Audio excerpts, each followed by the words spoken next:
Vous êtes heureux, vous qui nous regardez actuellement, bienvenue à cette émission Allô, le ciel est ouvert. Une émission qui sera consacrée à comment être au cœur de la volonté de Dieu.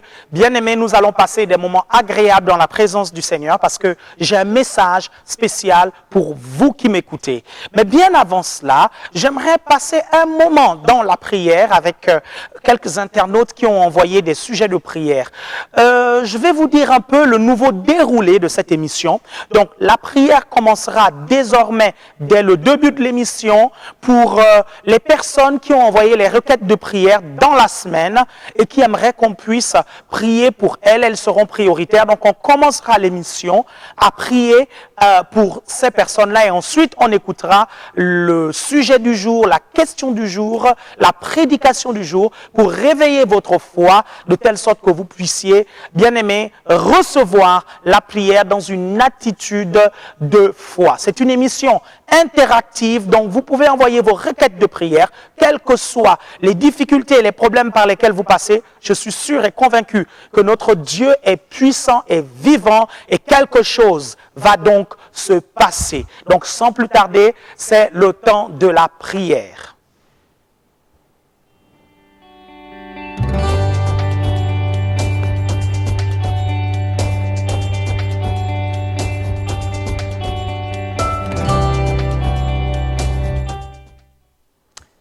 Voilà, on va prier pour toutes les personnes qui ont donc envoyé les requêtes de prière. Et avant que la sœur Sabrina ne puisse justement nous communiquer ces sujets de prière, je vous signale qu'elle pourra m'interrompre à sa guise à n'importe quel moment pour donner les requêtes de prière des internautes. Sachez que vous qui nous regardez, vous pouvez prier en même temps que nous pour soutenir ces frères et sœurs qui sont dans le besoin. La Bible nous parle de la prière d'accord. La Bible dit que si deux d'entre vous s'accordent pour demander quelque chose au Père, il nous l'accordera. Donc nous allons nous accorder ensemble et prier pour toutes ces requêtes de prière. Avant de recevoir les requêtes par la sœur Sabrina, j'aimerais que vous puissiez de chez vous commencer maintenant à prier de telle sorte que l'atmosphère spirituelle dans votre maison soit dégagée et que l'atmosphère de foi soit libérée. Père éternel, je te prie pour tous ceux qui nous regardent maintenant. Au nom puissant de Jésus-Christ de Nazareth, je viens libérer l'atmosphère spirituelle et je prie que tes saints anges, Seigneur, et que ton esprit envahisse maintenant les maisons. Père, que les chambres soient remplies de ta présence, que les maisons soient remplies de ta présence, que tous ceux qui me regardent maintenant, quel que soit l'endroit où ils se trouvent, qu'ils se trouvent dans leur salon, dans leur chambre ou dans leur bureau, qu'ils me regardent à travers des smartphones, à travers l'iPad, à travers des PC, des Mac, au nom puissant de Jésus-Christ de Nazareth, je libère l'onction de Dieu là où ils sont et je prie maintenant que la puissance de Dieu soit au rendez-vous ce soir. Je te remercie mon Père et mon Dieu parce que je sais qu'il n'y a pas de distance dans le monde spirituel, quel que soit l'endroit où il se trouve maintenant. Ta grâce, ta faveur, ta puissance les touche maintenant. Père, merci pour les cieux qui sont ouverts sur nos têtes maintenant. Merci pour les cieux qui sont ouverts sur la tête des internautes maintenant. Merci mon Père et mon Dieu parce que tu déverses ta grâce, tu déverses ta gloire, tu déverses ta faveur, tu déverses ta présence, tu déverses ton onction, oh Dieu. Que tous ceux qui sont malades, Père, pendant la prière reçoivent la guérison instantanément au nom puissant de Jésus-Christ de Nazareth. Père, que tous ceux qui ont besoin d'une solution à leurs problèmes dans le nom de Jésus-Christ, qu'ils reçoivent la solution. Merci Seigneur pour le ciel qui est dégagé, pour l'atmosphère spirituelle qui est libérée. Gloire à ton nom Seigneur. Pasteur? Oui, ça Sabrina. Nous avons reçu une requête de prière depuis la Guadeloupe de la sœur Sandre Cosema. Oui. Donc elle nous demande de prier pour plusieurs choses. Dans un premier temps, elle nous demande de prier pour son fils il a reçu une orientation qui lui plaît pas. Et depuis, en fait, il s'est cloîtré un peu à la maison. Donc il ne sort pas de la maison et tout. Et elle craint qu'il prenne un mauvais chemin. Donc elle nous dit qu'il a 14 ans et il passe en 3e. D'accord. Et elle aimerait qu'on puisse prier pour lui. D'un autre côté, elle aimerait qu'on puisse prier également pour qu'elle puisse passer le permis. Donc elle nous a dit qu'elle a son code, mais qu'elle a du mal à passer le permis.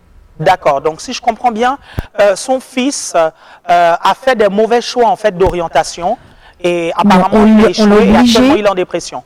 On l'a obligé On l'a obligé. à prendre une orientation qui ne lui plaît pas. D'accord. D'accord, ok, très bien. Seigneur, je viens te prier maintenant pour ce garçon. Dans le nom puissant de Jésus-Christ de Nazareth, je prie, mon Père et mon Dieu, que tu puisses te révéler à lui et lui révéler le plan que tu as pour lui. Père, je chasse l'esprit de découragement et l'esprit de dépression, Seigneur, là où il est maintenant. Je prie que ta main puisse le toucher, que ta faveur puisse le toucher, Père. Père, fais-lui grâce de connaître le plan que tu as pour lui, oh Dieu. Père, je prie que toute tristesse puisse le quitter maintenant au nom puissant de Jésus-Christ. Seigneur, tu es capable de pouvoir lui donner le permis de conduire. C'est pourquoi je prie que la prochaine fois qu'il passera le permis de conduire, qu'il puisse l'avoir au nom de Jésus-Christ de Nazareth. Tu es celui qui encourage, oh Dieu, en donnant des victoires, Seigneur, à tes enfants. Alors donne des victoires à ce jeune garçon, afin que ma soeur soit encouragée. Père, je te prie pour ma soeur maintenant. Je prie, mon Père et mon Dieu, que tu te révèles aussi à elle, oh Dieu. Père, qu'elle demeure fidèle à toi, qu'elle demeure attachée à toi, que ses yeux restent fixés à toi, Seigneur. Père, sur toi, Seigneur. Père, merci, parce que ta main est sur elle et ta main la guide. Père, tu as promis de nous guider. Alors, Père, tu guides ma soeur maintenant. Même dans sa famille, tu la guides, oh Dieu. Père, merci. Merci, parce qu'elle ne sera point confondue. Je te bénis au nom de Jésus-Christ. Amen. Nous avons également reçu une autre requête de prière des Antilles, de la Martinique. Oui. C'est la sœur Corinne qui aimerait qu'on puisse prier pour elle parce qu'elle a un kyste aux glandes de Bartholin. D'accord. Et donc elle aimerait vraiment qu'elle soit délivrée. D'accord, très bien. Ok, on va prier. Vous savez, la Bible dit, quelqu'un d'entre vous est-il malade? Qu'il appelle les anciens de l'Église. La Bible dit que la prière de la foi sauvera le malade. Je suis convaincu que ce soir, quand on priera pour toi, la puissance de Dieu va descendre sur toi et tout kyste disparaîtra au nom puissant de Jésus-Christ de Nazareth. Père, je te prie maintenant pour ma soeur. Je viens menacer cette maladie au nom de Jésus. Je viens menacer cette grosseur, ce kyste au nom puissant de Jésus-Christ. J'ordonne à ce kyste de quitter son corps maintenant au nom puissant de Jésus. Mon Père, tu es le Dieu de la guérison. Alors touche-la maintenant. Alors que ta main qui guérit descende maintenant sur elle, la touche de la tête jusqu'à la pointe des pieds. Père, que l'onction de guérison soit maintenant relâchée à travers cette émission et que la puissance de Dieu descende sur ma soeur maintenant, même sur la partie malade, au nom puissant de Jésus. Je proclame, je déclare, je décrète la guérison maintenant, je déclare qu'elle est guérie, que le feu de Dieu descende maintenant, là où elle est malade, et la restaure, la guérit totalement, dans le nom puissant de Jésus-Christ de Nazareth. Je suis convaincu que les chaînes sont tombées maintenant, ma sœur. Je suis convaincu que la puissance de Dieu est à l'œuvre maintenant. Reste dans la foi, parce qu'assurément, quelque chose est en train de se passer. Gloire au Seigneur. Nous allons donc passer à la question du jour, au thème du jour. Le thème du jour, c'est tout simplement comment être au cœur de la volonté de Dieu, ou bien être au cœur de la volonté de Dieu. Donc, nous allons voir un peu pendant toutes ces semaines, cette semaine et l'autre semaine, comment faire la volonté de Dieu, comment entendre la voix de Dieu. Mais aujourd'hui, on va rester un peu dans la définition même de la volonté de Dieu, l'importance d'être dans la volonté de Dieu et les facteurs pour être au cœur de la volonté de Dieu. Certaines personnes du ministère ACER, certains sont pasteurs stagiaires, d'autres pasteurs, sont intervenus pour vous dire à leur façon, c'est quoi être au cœur de la volonté de Dieu. Donc, je vais vous inviter à regarder un peu cette petite vidéo avant que je ne puisse revenir pour vous enseigner sur être au cœur de la volonté de Dieu. C'est la question du jour.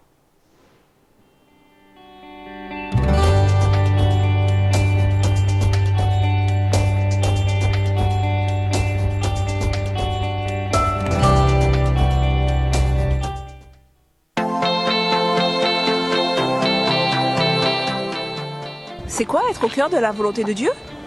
Je dirais que c'est toujours chercher à être en communion avec Dieu par une relation intime et connaître les plans parfaits qu'il a pour nous. Moi, je dirais que c'est déjà avoir une paix parfaite dans son esprit. Et justement, comme disait Karen, c'est aussi être en communion constante avec lui pour avoir cette paix et savoir où on avance, dans quelle direction aller pour marcher avec lui et selon ses plans parfaits pour notre vie. Parce qu'on a chacun des projets uniques, parce qu'on est tous uniques, et justement, sans connaître la source de ce projet, on ne peut pas y avancer. C'est quoi être au cœur de la volonté de Dieu? Alors pour moi, être au cœur de la volonté de Dieu, c'est marcher justement dans ces plans parfaits-là qu'il a prévus pour nous dans tous les domaines. D'accord? Ça peut être sur un plan professionnel, spirituel, etc. Vraiment ce que nous pouvons dire tout simplement, marcher dans son pouvoir. Ne pas chercher à faire des choses que le Seigneur ne nous a pas demandé de faire parce qu'à ce moment-là, on perd tout simplement en efficacité. Alors, c'est quoi être au cœur de la volonté de Dieu? Être au cœur de la volonté. Je pense te donner une image. Être au cœur de la volonté, c'est être là en fait où tu te sens bien en fait, là où pourquoi tu as été créé. En fait, c'est un peu à l'image d'un poisson. Si tu le mets à l'extérieur de l'eau, il n'est pas bien. Et si tu le mets dans l'eau, en fait, il nage, il est dans son élément. Être au cœur de la volonté, c'est être dans ce que Dieu a créé pour toi en fait. Là où toutes tes compétences en fait jaillissent. Si tu es au cœur de la volonté, crois-moi, tu auras une paix que tu n'as jamais connue en fait, et tu vas te mouvoir facilement. C'est ça être au cœur de la volonté de Dieu. Alors, c'est quoi être au cœur de la volonté de Dieu? Bonsoir à tous. Être au cœur de la volonté de Dieu. Vous savez, la Bible dit, ne vous conformez pas au siècle présent, mais soyez transformés par le renouvellement de votre intelligence, afin que vous sachiez discerner quelle est la volonté de Dieu. Et je pense que être au cœur de la volonté de Dieu commence par le discernement justement de cette volonté dont on parle dans la parole. Vous savez, Dieu parle. Si Dieu parle, qui le prophétisera? Je pense que Dieu vous parle et vous savez dans votre esprit quel est réellement son besoin, quel est son souhait pour vous, quel est son rêve pour vous. Et je vous garantis que si vous accomplissez les rêves de Dieu dans votre vie, vous accomplirez vos rêves. Et si vous accomplirez vos rêves dans les rêves de la volonté de Dieu, vous serez dans sa volonté. Je ne sais pas si je me suis fait comprendre. Ciao. Merci. Alors, c'est quoi être au cœur de la volonté de Dieu? Être au cœur de la volonté de Dieu, c'est d'abord savoir ce que Dieu veut pour nous. Et lorsque nous savons ce que Dieu veut pour nous, le plus important, c'est de pouvoir obéir. Parce que nous pouvons savoir ce que Dieu veut pour nous, mais souvent c'est contraire à nos plans, à nos projets, c'est contraire à nos désirs. Et dans cette situation-là, nous disons tous oui, je veux faire la volonté de Dieu, mais rares sont ceux qui passent à l'acte. Donc pour moi, je pense qu'être au cœur de la volonté de Dieu, c'est faire ce que Dieu veut.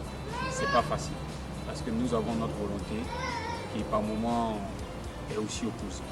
Dieu nous bénisse. C'est quoi être au cœur de la volonté de Dieu?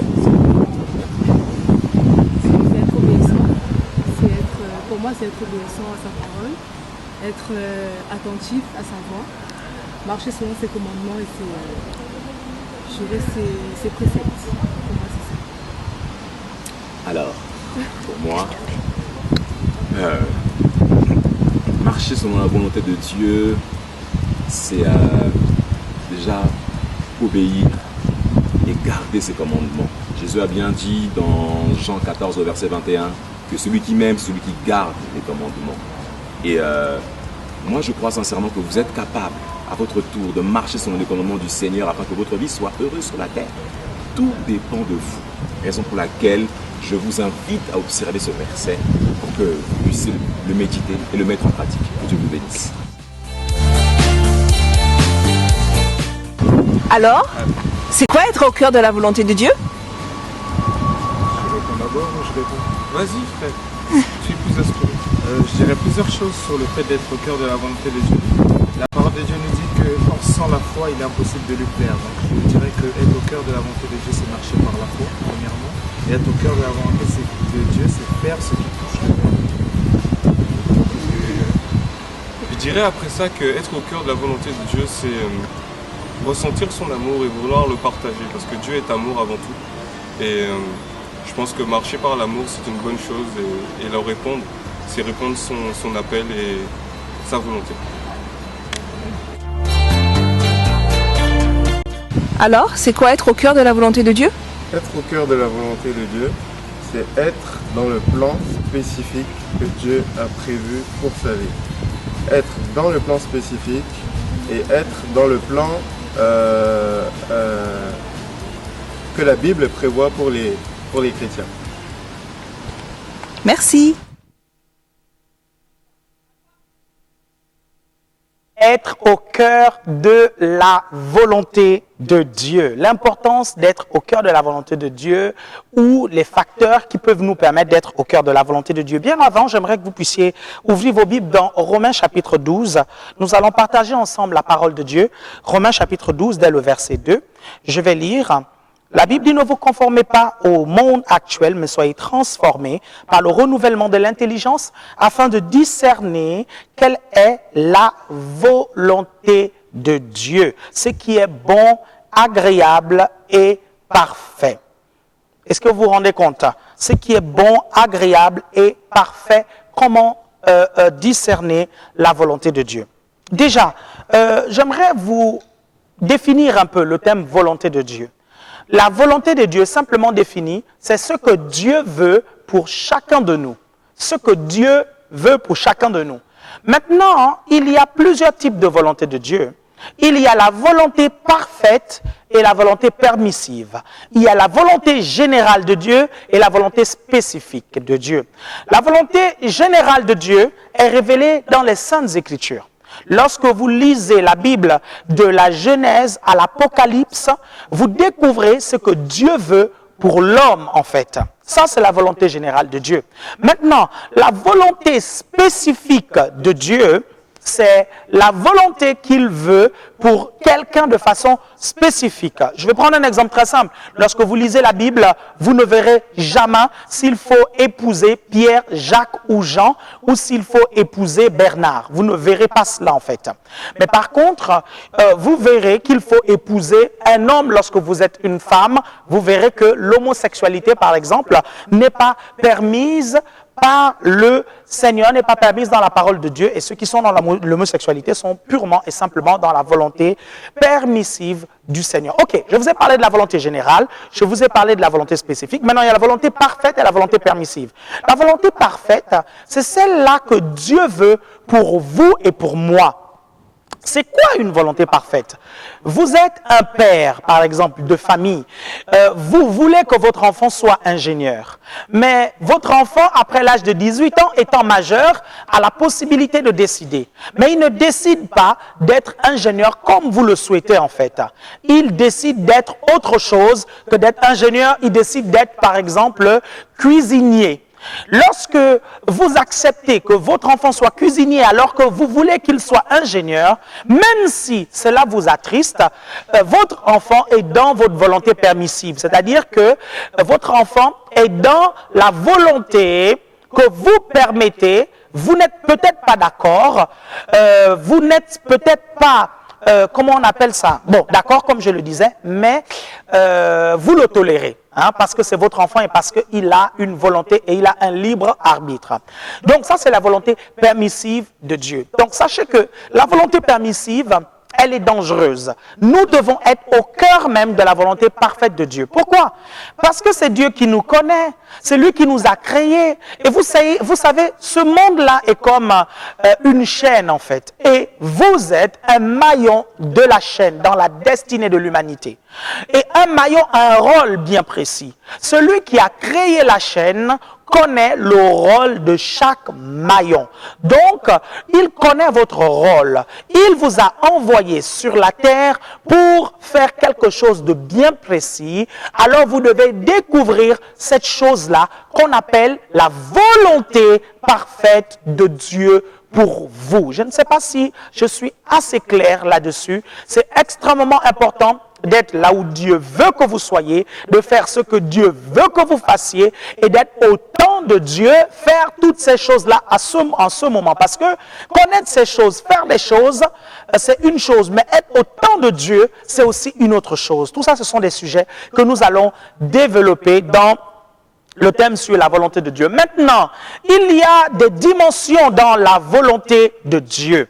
Il y a des dimensions. Il y a le fait d'être dans la volonté bonne de Dieu, dans la volonté agréable de Dieu et dans la volonté parfaite du Seigneur.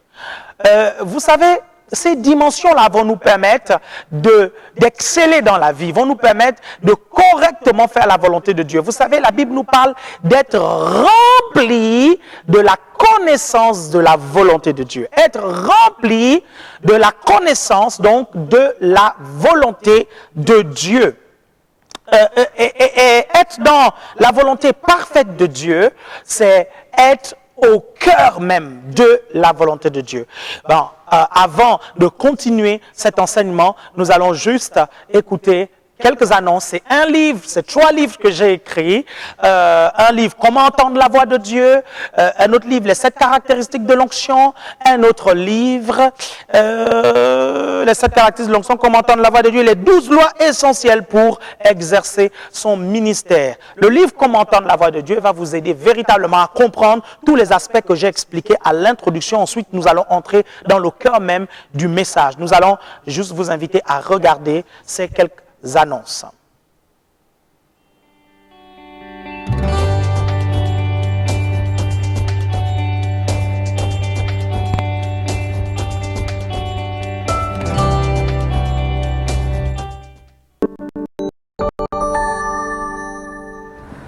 Aujourd'hui, plus que jamais, dans le corps de Christ, nous avons besoin des pères spirituels, des personnes qui ont la passion de retransmettre ce qu'elles ont appris depuis des années, des dizaines et même des vingtaines d'années à grand prix et avec des gros sacrifices. Justement, les 3 livres que j'ai écrits, c'est pour atteindre ce but. Laisser aux jeunes serviteurs de Dieu l'occasion d'accomplir des exploits et ne pas faire les erreurs que nous avons commises des années avant. Le premier livre, c'est les 7 caractéristiques de l'onction et ses manifestations. Le deuxième livre, 12 lois à savoir pour réussir son ministère. Le troisième livre, Comment entendre la voix de Dieu. 3 livres aujourd'hui que vous pouvez télécharger et entrer dans votre destinée. Le premier livre, les 7 caractéristiques de l'onction, vous montrera comment opérer dans cette puissante et merveilleuse vertu que le Seigneur nous donne pour efficacement accomplir notre destinée. Vous comprendrez 7 puissantes caractéristiques de l'onction et ses manifestations. Et je vous assure que vous ferez le ministère de façon différente. Si vous êtes une femme au foyer, vous serez une femme au foyer d'exception.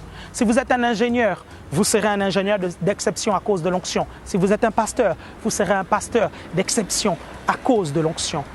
L'autre livre, les 12 lois à savoir, c'est un condensé de 12 principes essentiels pour réussir dans le ministère. Voyez-vous, beaucoup sont appelés mais très peu élus. Beaucoup commencent mais très peu terminent. L'apôtre Paul a dit, j'ai combattu le bon combat de la foi, j'ai achevé la course.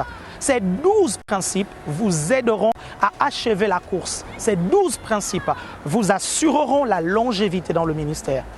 Enfin, le dernier livre, Comment entendre la voix de Dieu, vous aidera à discerner la volonté et le plan de Dieu dans votre vie. On peut facilement s'écarter de la volonté de Dieu, mais en comprenant comment entendre la voix de Dieu, je vous assure que vous obéirez au Seigneur tout le temps et ce sera plus facile pour vous de faire la volonté de Dieu. Dans ce livre, vous verrez comment on peut être conduit de façon spectaculaire par la visite d'anges, par la visitation de Jésus, mais aussi par le témoignage intérieur et les visions. Je suis convaincu que ces 3 matériaux que vous pouvez avoir maintenant, en téléchargeant maintenant, vont vous aider dans les jours qui viennent. Ne vous amusez pas avec la parole de Dieu, elle peut vous sauver la vie. Je vous aime, c'est pourquoi j'ai mis ces matériaux à votre disposition et je prie qu'ils puissent vous ouvrir les yeux et vous aider à entrer au cœur de la volonté de Dieu pour vous.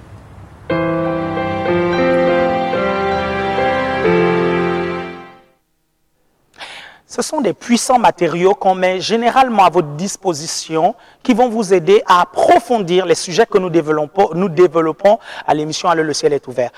Vous savez, je ne peux pas en quelques heures vous expliquer comment être au cœur de la volonté de Dieu et épuiser le sujet. Nous avons écrit des livres pour vous aider à mieux comprendre cela, avoir toutes les références bibliques, avoir toutes les explications bibliques afférentes, surtout le livre « Comment entendre la voix de Dieu ».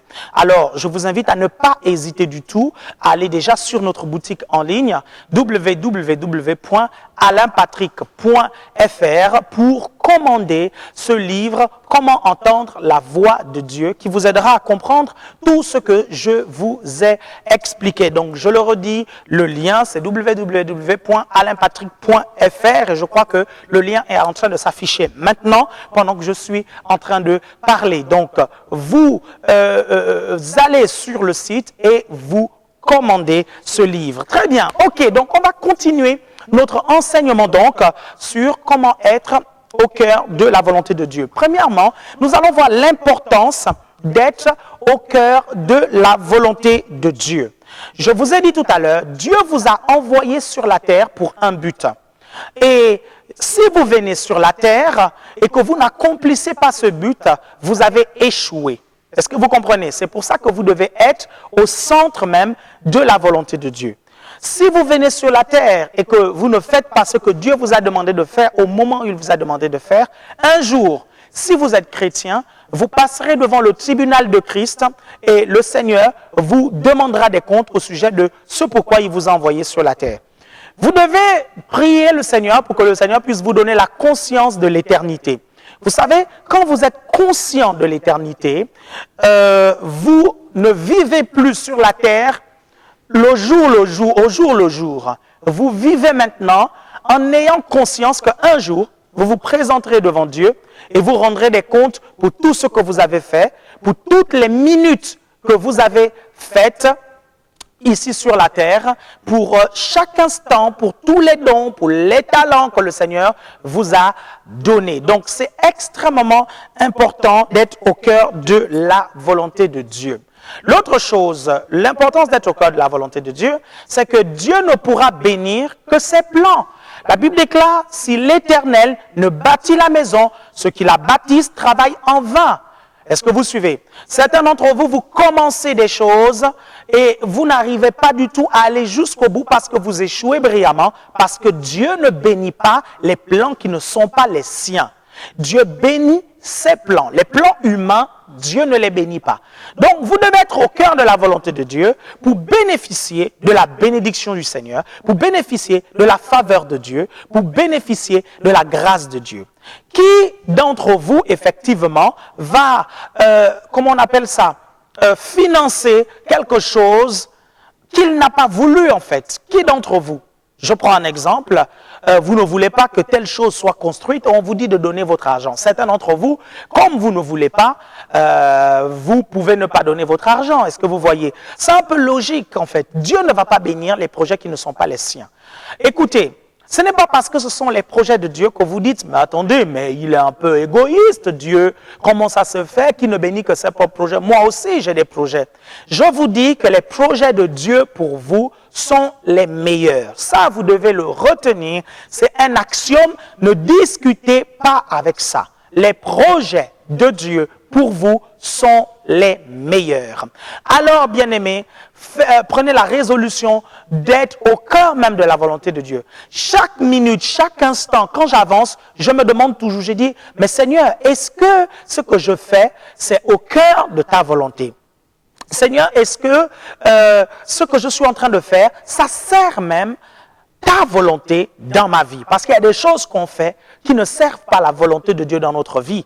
Donc, vous devez, bien aimé, vous poser toutes ces questions-là pour pouvoir bénéficier de la grâce de Dieu lorsque vous êtes, bien sûr, au cœur de la volonté de Dieu. Ok, très bien. Je vais vous parler de 4 facteurs à tenir en compte qui vont vous permettre d'être au cœur de la volonté de Dieu. Ou 4 facteurs qui peuvent vous coincer si vous n'êtes pas du tout dans la volonté de Dieu. Est-ce que vous suivez? Je ne sais pas si vous arrivez à comprendre, mais vous allez voir, je vais parler des 4 facteurs. Le premier facteur, c'est être né de nouveau. Être né de nouveau. tous les hommes commencent à être dans le plan parfait de Dieu pour leur vie lorsqu'ils acceptent Jésus-Christ dans leur vie comme Seigneur et Maître personnel. Lorsqu'ils naissent de nouveau, lorsque leur esprit est recréé. La Bible dit que Dieu veut que tous les hommes soient sauvés et parviennent à la connaissance de la vérité. Dieu ne veut pas que les hommes puissent aller en enfer. Dieu veut que tous les hommes aillent au ciel, bien-aimés. Donc, quand quelqu'un va accepter Jésus dans sa vie, le plan de Dieu pour sa vie va commencer. Quand la personne n'a pas Jésus-Christ dans sa vie, il est en dehors du plan de Dieu. Il est déjà dans la volonté permissive de Dieu. Donc vous, en tant que chrétien, le plan de Dieu va commencer lorsque vous naissez de nouveau. Mais ce n'est pas tout.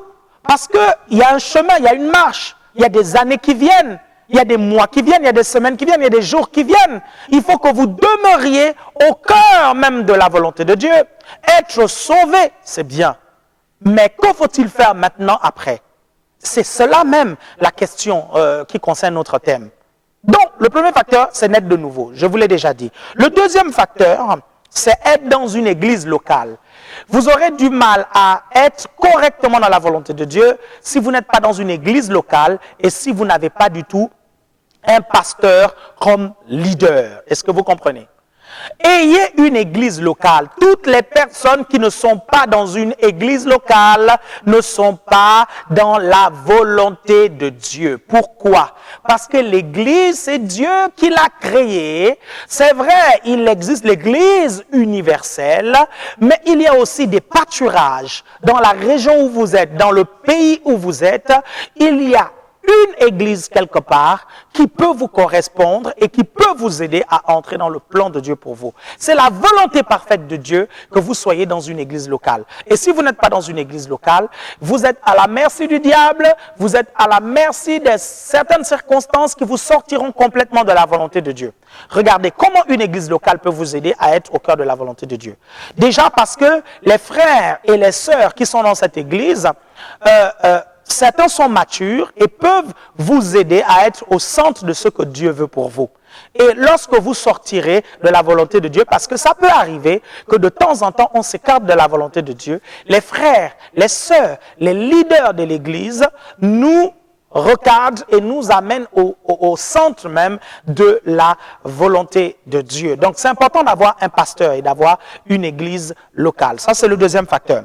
Le troisième facteur, c'est être marié à la bonne personne. Pourquoi je vous dis cela? Je vous dis ça parce que tout cela, ce sont des cadres. Regardez, si vous naissez de nouveau, vous comprendrez que la Bible, c'est la parole de Dieu et que la Bible va nous révéler la volonté générale de Dieu. Donc, en ayant la Bible pour référence, vous pourrez plus facilement connaître la volonté de Dieu. Donc, vous aurez un garde-fou, la parole de Dieu. Le deuxième facteur dont je parlais, l'église locale.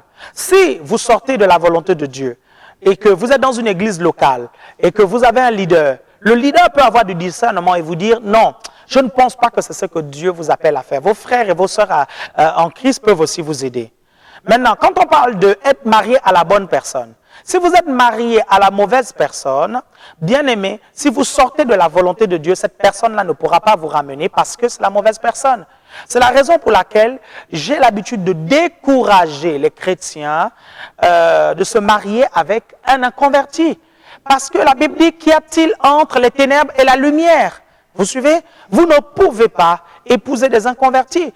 Vous savez, les inconvertis, les gens qui ne sont pas chrétiens, ne sont pas des enfants de Dieu. Ce sont des créatures de Dieu, mais ce ne sont pas des enfants de Dieu. Jésus a dit, ils ont le diable pour père, en fait. Est-ce que vous comprenez? Ça veut dire quoi? Ça veut dire que si vous épousez un inconverti, que votre père c'est Dieu, et que le père de l'inconverti c'est le diable, ça veut dire que vous prenez le diable pour beau-père. Est-ce que vous vous rendez compte un peu de ça? Et si vous avez Satan pour beau-père, bien aimé, je vous assure que vous sortirez tout le temps de la volonté de Dieu, parce que le but du diable, c'est d'enlever l'homme de la volonté de Dieu. Satan fera toujours tout pour vous sortir du plan parfait de Dieu pour vous. Dans le plan de Dieu pour vous, vous serez heureux. Beaucoup d'entre vous, vous n'êtes pas heureux dans ce que vous faites parce que vous n'êtes pas au cœur de la volonté de Dieu. Dieu va vous épanouir, fera en sorte plutôt que vous soyez épanouis lorsque vous êtes au centre même de sa volonté. Mais pour ça, vous devez épouser la bonne personne. Si vous n'épousez pas du tout la bonne personne, bien aimé, vous pouvez complètement passer à côté de la plaque concernant la volonté de Dieu. Ça, c'est un sujet que j'aborde dans un de mes livres que j'ai annoncé tout à l'heure, comment entendre la voix de Dieu.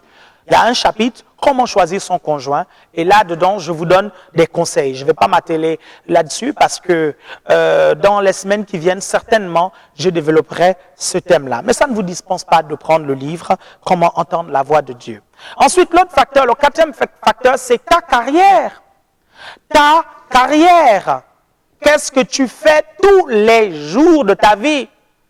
Peut-être que tu te lèves le matin pour être enseignant, mais il faut que ce soit la volonté de Dieu. Peut-être que tu te lèves le matin parce que tu es ingénieur, mais il faut que ce soit la volonté de Dieu. Peut-être que tu te lèves tous les matins parce que tu vas dans un hôpital, tu es infirmier, tu es sage-femme, tu es docteur. Il faut que ce soit la volonté de Dieu. C'est la raison pour laquelle j'encourage les étudiants à chercher le Seigneur avant de choisir une filière. Parce que si vous choisissez la filière que Dieu aimerait que vous fassiez, il ouvrira des portes pour que vous ayez des résultats dans cette filière. Rappelez-vous de ce que je vous ai dit au début de l'émission. Dieu ne bénit pas les plans qui ne sont pas les siens. Quand ce sont ses plans, il bénit. Écoutez, un jour, dans mon église, il y a une sœur, elle était très jeune, elle a eu son bac très jeune, elle a eu son bac à 17 ans. Et je lui ai dit, écoute, moi je ressens dans mon esprit qu'il faut que tu fasses pharmacie.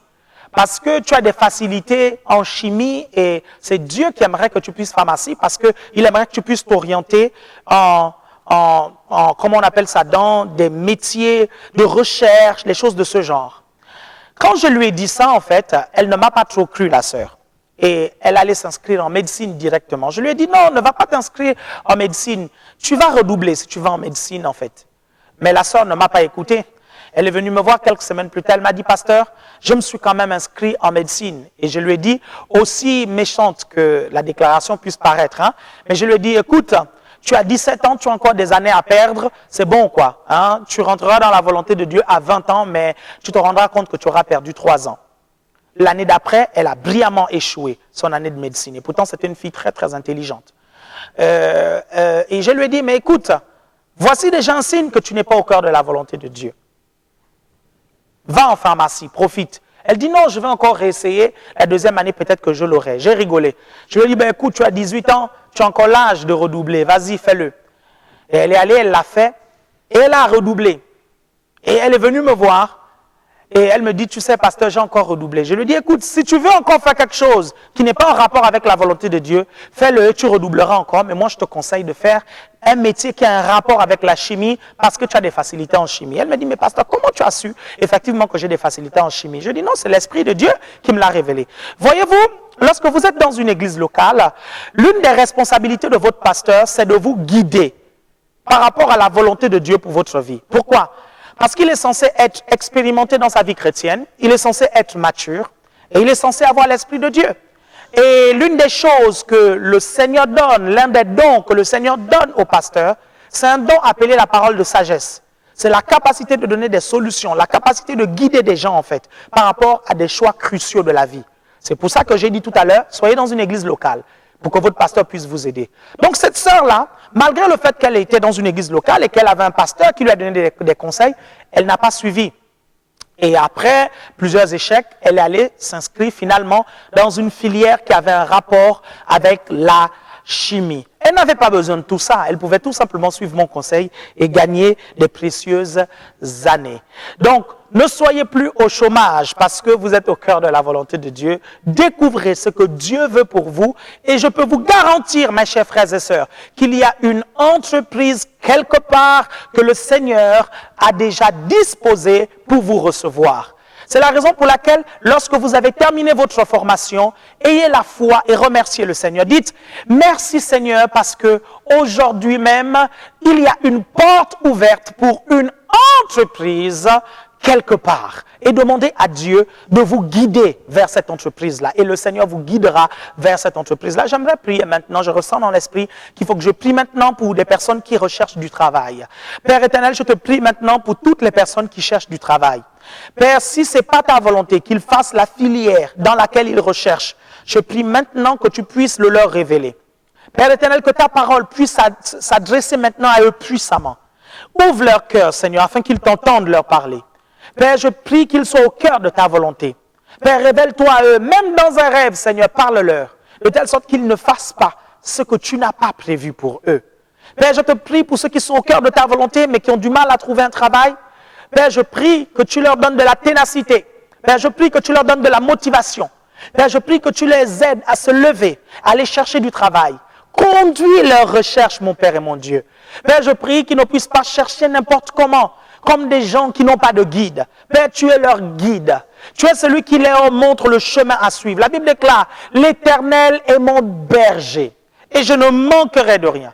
Il me conduit dans des verts pâturages. Mon Père et mon Dieu, je prie que tu conduises ces personnes-là vers l'entreprise que tu as prévue pour elles. Seigneur, merci. Merci pour ta puissance. Merci pour ta bonté. Merci pour ta compassion. Gloire au Seigneur. J'aimerais vous donner un conseil, vous qui cherchez un travail. Déjà, premièrement, levez-vous et allez chercher du boulot. Aujourd'hui, il y a Internet. Si vous cherchez du travail, 10 CV ne sont pas suffisants. 10 lettres de motivation, ce n'est pas suffisant. Vous devez en envoyer, mais plusieurs. Envoyez des mails, envoyez vos CV, envoyez des lettres de motivation. Faites ça tout le temps et vous vous rendrez compte que vous allez récolter ce que vous avez semé. Si vous semez abondamment, vous récolterez abondamment. Ça veut dire quoi? Ça veut dire que vous avez postulé à plusieurs entreprises, vous aurez le choix.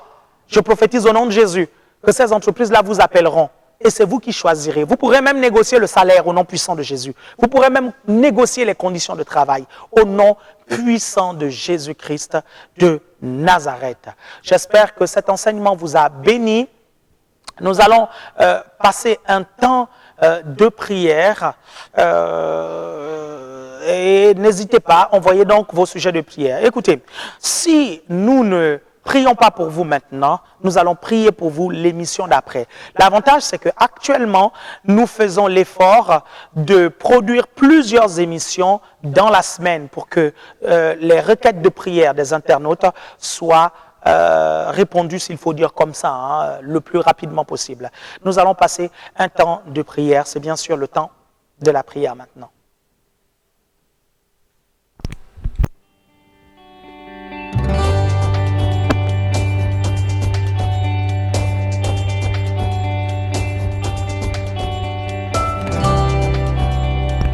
Pasteur? Oui. Alors, nous avons reçu une requête de prière de la sœur Edith qui nous demande de prier pour elle. Elle a des problèmes d'alimentation. Elle ne précise pas ce que c'est et elle ne précise pas non plus si elle est chrétienne. Dans sa requête de prière, elle nous dit qu'elle a été voir un prêtre avec sa mère, mais elle a eu des soucis avec ce prêtre. Elle s'est retrouvée avec quelqu'un qui lui a fait des avances et elle n'a pas du tout apprécié. Et donc là, elle se tourne vers nous et elle aimerait savoir ce que pourrait faire un pasteur pour elle. Ok, très bien. Très, très bien. Ok. Merci Seigneur. Merci Seigneur. Tu peux me rappeler sa requête de prière, s'il te plaît, sœur? Sœur Sabina. C'est la sœur Edith. Je suis plutôt heurté sur les avances du prêtre, donc du coup, j'ai complètement oublié la première requête de prière, sœur Sabina. Vas-y, donc elle voulait quoi? Elle voulait qu'on puisse prier pour elle parce qu'elle a des problèmes d'alimentation. D'accord, ok. Ah, d'accord, elle a des problèmes d'alimentation, ok. Donc elle ne précise pas ce que c'est, mais apparemment, soit être l'anorexie ou la boulimie. D'accord. Donc elle a du mal à gérer la situation, elle aimerait qu'on puisse l'aider. Ok, très bien. Parfait. Ok, généralement ce genre de maladie, parfois c'est des choses un peu psychologiques, hein, et vous avez besoin de renouveler votre mentalité par la parole de Dieu, comprendre ce que Dieu veut pour vous. Bon, déjà, vous savez, la Bible dit que notre corps est le temple du Saint-Esprit, et nous ne devons pas détruire notre corps. Nous sommes gestionnaires de ce corps-là que vous voyez. Si ce corps est le temple du Saint-Esprit, alors nous, quel est notre rôle? Notre rôle est tout simplement de gérer ce corps. Ça veut dire que si vous détruisez le temple de Dieu, Dieu vous détruira, comme nous dit la Bible. La Bible dit, celui qui détruit le temple de Dieu, Dieu le détruira. C'est pour ça que il y a certaines choses que vous ne devez pas faire. Par exemple, comme fumer, par exemple, comme ne pas s'alimenter expressement, en fait. Je ne parle pas du jeûne, hein, lorsqu'on veut discipliner notre corps. Je vous parle, par exemple, de certaines choses comme l'anorexie. Bon, certaines personnes me diront que c'est une maladie, l'anorexie. Ok, je suis tout à fait d'accord. C'est une maladie psychologique. Mais j'aimerais te dire, mon frère, ma soeur, guérir est une décision. Si tu sais qu'il faut que tu sois en bonne santé pour accomplir le plan de Dieu pour toi, pour être au cœur de la volonté de Dieu, faire ce que Dieu veut pour toi, c'est à toi de te lever et de saisir ta guérison. Si tu n'as pas d'appétit, fais à manger, fais la table et commence à prendre et mettre dans ta bouche et confesse au nom de Jésus que l'appétit vient. Et certains disent que l'appétit vient en mangeant et je suis convaincu que l'appétit viendra en mangeant. Donc c'est ce pas-là d'abord, ma sœur, que j'aimerais que tu puisses faire. De façon volontaire déjà. Tu dis, Seigneur, je vais manger. Je ne sais pas ça, Sabina, est-ce qu'elle a un problème de manger ou pas manger? Parce que j'ai cru entendre le mot bouli. Non, ça c'est moi qui ai interprété ça comme ça, puisque je te le disais, pasteur, elle n'a pas précisé. Elle a juste dit qu'elle a des problèmes d'alimentation. Parfait. Donc c'est soit c'est la boulimie, soit c'est D'accord, c'est parfait. Je suis totalement dans le cadre. Parfait, ok. Très bien. Donc, tu prends la décision de t'alimenter déjà. Tu dis, tu t'alimentes au nom de Jésus. Tu as des problèmes d'anorexie, toutes ces choses-là. C'est toi qui décides. Tu t'assois et tu fais à manger et tu prends la nourriture, tu manges et tu confesses au nom de Jésus que l'appétit va venir au fur et à mesure que tu manges. Maintenant, si c'est des problèmes plutôt d'excès de table, en fait, la même règle se joue, en fait. Tu dois être équilibré et sobre, je voulais dire. Équilibré et sobre. Tu manges 3 repas équilibrés par jour et tu évites de trop grignoter. Extrêmement important. Mais ça, vous n'allez le faire que par la puissance de Dieu, que par l'aide du Saint-Esprit et par une volonté personnelle. Quand vous avez compris que l'alimentation peut détériorer votre santé, vous devez prendre la chose au sérieux et décider d'être sobre et équilibré en matière d'alimentation. Un témoignage. On était à la convention des églises ACER, la toute dernière convention. Et il y a une sœur dans l'une de nos églises, j'ai eu une parole de connaissance par rapport à un surpoids. Et elle essayait de perdre d'une manière ou d'une autre, elle n'y arrivait pas. Et le Saint-Esprit m'a parlé, le Saint-Esprit m'a dit qu'il allait avoir compassion de cette sœur et de façon surnaturelle, la puissance de Dieu allait descendre sur elle et elle allait commencer à maigrir. Et la sœur est venue, on a prié pour elle. Il y a eu d'autres sœurs qui se sont avancées, mais cette sœur spécifiquement là, elle est venue, elle est tombée sous la puissance de Dieu. Et quelques mois plus tard, j'ai reçu le témoignage selon lequel elle avait perdu plusieurs dizaines de kilos de façon surnaturelle. Sœur en Christ, il y a de l'espoir, il y a de la foi pour ton problème d'alimentation. Que ce soit un manque d'alimentation ou un excès d'alimentation, je suis sûr que si on prie aujourd'hui, quelque chose va se passer. Alors j'aimerais maintenant que là où tu es, tu puisses tout simplement prier avec moi. J'aimerais que tu puisses dire maintenant après moi, Seigneur Jésus, ce corps est le temple de ton esprit. Alors je prends la résolution d'en prendre soin. Père, je suis équilibré dans mon alimentation. Je le confesse au nom de Jésus-Christ. Amen. Seigneur, je te prie pour ma sœur, au nom de Jésus. Je prie que tout déséquilibre alimentaire puisse être rectifié maintenant au nom puissant de Jésus. Père, touche son corps. Père, touche son ventre, touche son estomac. Touche, Seigneur, tout son système digestif, ô Dieu. Père, que si c'est une perte d'appétit, au nom de Jésus, que l'appétit revienne. Si ce sont des excès, au nom de Jésus, j'appelle la sobriété dans sa vie et l'équilibre au nom puissant de Jésus. Je te remercie, mon Seigneur. Je te remercie pour ta grâce, pour ta faveur. Je bénis ma sœur au nom puissant de Jésus-Christ de Nazareth. Amen. Amen. Pasteur, nous avons une requête de prière de la sœur Merveille. Alors, elle aimerait que nous puissions prier pour elle. Elle recherche une école de marketing spécialisée dans le luxe. D'accord. Donc, elle nous précisait avant qu'elle a reçu une confirmation du Seigneur qu'elle devait s'orienter dans cette voie. Oui. Mais le souci, c'est qu'elle ne trouve pas d'école présentant l'acceptant et présentant ce parcours. Donc, elle chercherait en alternance ou en initiale, peu importe. Mais si c'est en alternance, il lui faudrait également une entreprise pour l'accueillir. D'accord, très bien. C'est le marketing, spécialisé dans le luxe. Marketing dans le luxe. Ok, très bien. Seigneur, je te remercie pour la sœur Merveille. Au nom de Jésus, je prie pour qu'une porte s'ouvre dans une entreprise, Seigneur, pour un stage, pour qu'une porte s'ouvre aussi, Seigneur, dans une école, au nom puissant de Jésus-Christ de Nazareth. Père, guide-la dans ses recherches. Seigneur, conduis-la, Seigneur, parle-lui. Père, je prie qu'elle ne puisse pas chercher au hasard, qu'elle soit conduite par toi. Seigneur, je te remercie parce que tu ne veux pas que tes enfants soient au chômage. Tu ne veux pas que tes enfants soient inactifs. Père, je déclare au nom de Jésus que Merveille est favorisée parmi tous les autres candidats ou toutes les autres candidates. Au nom de Jésus, je proclame et je décrète ta faveur dans sa vie. Père, merci parce que tous les CV qu'elle a envoyés ont un résultat positif, Seigneur. Que toutes les lettres de motivation qu'elle envoie, Seigneur, aient un résultat positif au nom puissant de Jésus. Père, ouvre une porte pour l'une des meilleures écoles. Père, merci parce que tu lui donnes aussi les moyens, la force, Seigneur, la productivité nécessaire, Seigneur, pour, Seigneur, être la tête et non la queue, Père, dans cette école. Père, merci pour les stages. Merci même pour l'après-étude, pour le travail déjà que tu pourvois. Père, je te bénis, je te remercie. Tu es un Dieu qui nous aime et je confesse au nom de Jésus que ton amour se manifeste dans l'exaucement, Seigneur, de nos prières. Aujourd'hui, Seigneur, dans la vie de notre sœur Merveille. Nous te bénissons au nom de Jésus. Amen. C'est la même chose que j'aimerais te dire, sœur Merveille. Demande à Dieu de t'orienter. Ne cherche pas dans le hasard ou par hasard. Hein.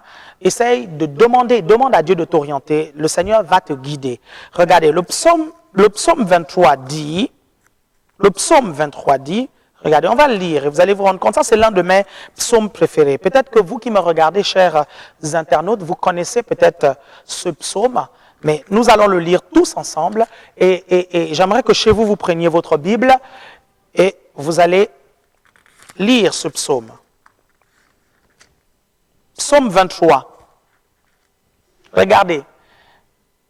L'Éternel est mon berger, je ne manquerai de rien. Il me fait reposer dans des verts pâturages. Il me dirige près des eaux paisibles. J'ai une version qui dit, il me redonne des forces, il me conduit dans les sentiers de la justice à cause de son nom. Est-ce que vous avez remarqué qu'il dit, il me conduit? Il me conduit. Même quand je marche dans la vallée de l'ombre de la mort, je ne redoute aucun mal, car tu es avec moi. Ta houlette et ton bâton me rassurent. Tu dresses une table devant moi en face de mes adversaires. Tu verses de l'huile sur ma tête et tu fais déborder ma coupe. Oui, le bonheur et la grâce m'accompagneront tous les jours de ma vie et je reviendrai dans la maison de l'Éternel jusqu'à la fin de mes jours. Ça, c'est l'un de mes psaumes préférés parce que je suis convaincu que l'Éternel est mon berger. Je ne manquerai de rien. Alléluia, gloire à Dieu. Je ne manquerai pas de direction divine. Gloire au Seigneur. Je ne serai pas confus comme les païens au nom de Jésus-Christ. Père, je ne serai pas confus dans le nom de Jésus, je le confesse, pour moi et pour ma sœur. Parce que tu es son berger. Père, même lorsqu'elle est dans la vallée de l'ombre de la mort, elle ne craint aucun mal parce que même dans les ténèbres, tu conduis et tu diriges, Seigneur. Alléluia, merci Seigneur. Ce verset biblique doit être véritablement ton réma qui te conduira vers le travail dont tu as besoin, qui te conduira vers l'école dont tu as besoin, pour la carrière que tu aimerais entreprendre dans le marketing de luxe. Gloire au Seigneur. J'aimerais dire à tous les internautes ici que vous pouvez donc envoyer vos requêtes de prière. C'est une émission interactive. Nous allons prier pour vous. Et vous qui me regardez, nous pouvons nous accorder ensemble pour prier ensemble. J'aimerais vous parler juste un peu de l'émission. Vous savez, vous pouvez être partenaire de cette émission. Vous pouvez être mon partenaire dans la mission, dans la moisson. Je vais vous expliquer un peu brièvement c'est quoi être partenaire. Je ferai une émission spéciale là-dessus. Mais être partenaire, en fait, c'est tenir la main de quelqu'un, dans le cas d'un homme de Dieu, tenir la main d'un homme de Dieu pour l'aider à réaliser la vision que Dieu lui a donnée. Voyez-vous, peut-être que Dieu ne vous a pas appelé au ministère à plein temps. Peut-être que le Seigneur vous a appelé, je prends un exemple, à être un ingénieur. Mais chacun de nous, nous avons la responsabilité du salut des âmes. Maintenant, il y en a qui vont le faire à plein temps et qui vont récolter une grande moisson. ces personnes-là, vous pouvez les aider en étant partenaire financier avec eux, en étant partenaire dans la prière avec eux. Le partenariat est un principe qui fonctionne avec la fidélité. C'est-à-dire que tous les mois, vous nous soutenez pour que nous puissions produire cette émission et que nous puissions toucher des millions de personnes à travers les médias. Donc, vous pouvez être partenaire maintenant en faisant un don ponctuel ou en faisant un don tous les mois qui nous aidera à participer ou à subvenir aux besoins des charges de cette émission. Pour faire le don, c'est très simple. Vous allez sur le site www.évangile.tv, www.évangile.tv/nous soutenir. Et je pense que Lima, le lien est en train de certainement s'afficher maintenant. www.évangile.tv/nous soutenir. Sur cette page-là, vous aurez plusieurs types de dons que vous pouvez faire. Faites vraiment ce que le Seigneur vous demande de faire, bien-aimés. Parce que les gens n'imaginent pas souvent combien de fois ça coûte cher de prêcher l'Évangile. Le salut est gratuit, bien-aimé, mais il coûte cher à celui qui prêche, en fait. Pourquoi? Parce que les serveurs coûtent quelque chose, les caméras coûtent quelque chose, parfois le personnel pour produire l'émission coûte aussi quelque chose. Vous pouvez nous aider à prêcher l'Évangile en étant partenaire avec nous. Gloire au Seigneur. Donc, dans la semaine aussi, vous pouvez envoyer vos requêtes de prière. Nous allons les traiter avec notre équipe d'intercession. Voilà. Notre émission touche à sa fin maintenant. J'espère que vous avez été bénis, vous avez été éclairés. N'hésitez pas à nous écrire pour vos témoignages, à nous envoyer des mails, à nous envoyer même des lettres, parce que nous recevons des lettres des gens, des lettres d'encouragement, des lettres de soutien, des lettres de témoignage. Alors vous pouvez envoyer votre mail ou votre lettre aussi à notre ministère pour nous encourager. Donc je vous dis à bientôt dans l'émission Allez, le ciel est ouvert. Nous avons eu donc à la réalisation la sœur Cindy, la sœur Sabrina Samid, aux côtés la sœur Merveille. Et nous avons eu à la caméra 1 la sœur Priscille et à la caméra 2 la sœur Estelle Plesdin. Oui, la sœur Estelle de ACER Rennes. Vous avez regardé l'émission Allez, le ciel est ouvert. C'était le pasteur Alain Patrick. Je vous dis ciao, bye bye.